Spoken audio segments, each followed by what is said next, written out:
O formato mais visto, geralmente, é o formato que a gente classifica como amorfo, ou seja, sem definição. Esses desenhos dessa forma, digamos, que caiu no senso comum, né? Do disco voador e tudo.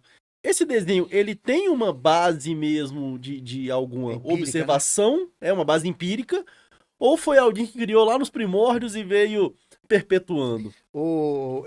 O formato de disco clássico, ele, na realidade, eu acho que ele, em termos de estatísticas, né, que a gente elabora estatística e tudo mais, ele fica em terceiro lugar praticamente. O formato mais visto, geralmente, é o formato que a gente classifica como amorfo, ou seja, sem definição. É aquilo que a pessoa olha, vê uma luz, mas ela não consegue determinar o formato do objeto, devido à Uhum. luminosidade e tal. O segundo formato seria os redondos, esféricos, né? Que são muito relatados. E os discos, né? Que são formatos ali de lente, de pratos invertidos. Né? Esse termo discos voadores, ele foi cunhado em 47 por um piloto civil, Kenneth Arnold, lá nos Estados Unidos, quando ele viu nos Montes Rainier uma formação de objetos não identificados. E quando ele desceu com o avião e deu uma entrevista para um jornal à época, o jornalista perguntou para ele, mas como é que eram esses objetos? Ele falou assim, olha, já viu quando você joga uma espécie de um pires na água, que ele sai ricocheteando, né?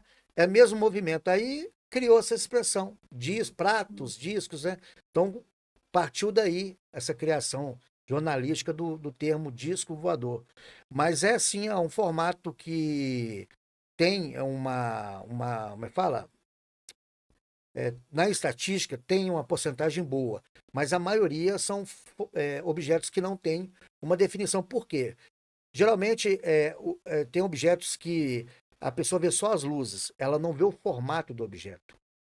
Por exemplo, às vezes o objeto ele é triangular, mas ela vê só a luz do meio.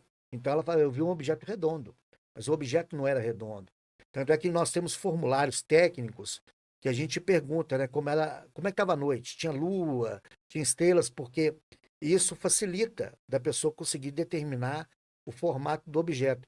E a gente nunca influencia a testemunha a falar o formato, né? A gente sempre faz comparações. Ah, que tamanho que era? Era do tamanho de um carro, de um ônibus, né? Ou seja, comparações dentro da realidade daquela pessoa. E tem os casos que aparecem seres, que as pessoas relatam a observação de seres. Eu já tive a oportunidade de pesquisar vários casos assim.